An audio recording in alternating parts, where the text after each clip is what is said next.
ஏக இறைவனின் சாந்தியும் சமாதானமும் நம் அனைவரும் மீது நின்று நிலவட்டுமாக என்ற பிரார்த்தனையோடு நான் உங்கள் சமூக நலன் அதிரை அப்துல் ஜப்பார் துல்கர்னி அதிரை நிழலுக்காக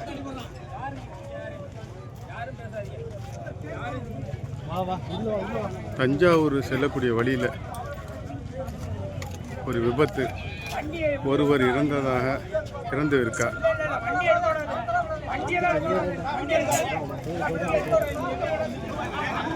எம்எஸ் மணியம், ஆனால் ராங்கு ரூட்டில் வந்த மாதிரி தெரியுது.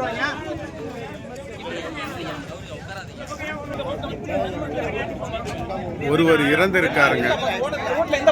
பஸ் இருசக்கர வாகனம் நேருக்கு நேரம் மோதி, ஆனால் பஸ் வந்து ராங் ரூட்ல வந்ததா தகவல் சொல்றாங்க. பஸ் வந்து அந்த ரூட்ல வர வேண்டியது அந்த மாறி வந்ததுனால இந்த விபத்து ஏற்பட்டதா தகவல் இருக்கு. சுமார் ஒரு 2 கிலோமீட்டருக்கு அளவுக்கு டிராஃபிக் இருக்குங்க. அதில் நிழல் நேரடி ரிப்போர்ட் காவல்துறையினர் வந்திருக்கிறாங்க. பேச்சுவார்த்தை இருக்குது, பேச்சுவார்த்தை நடத்திட்டு இருக்கிறாங்க. அதில் நிழல் நேரடி ரிப்போர்ட் 5/11/2025 பிற்பகல் 1 மணி அளவில்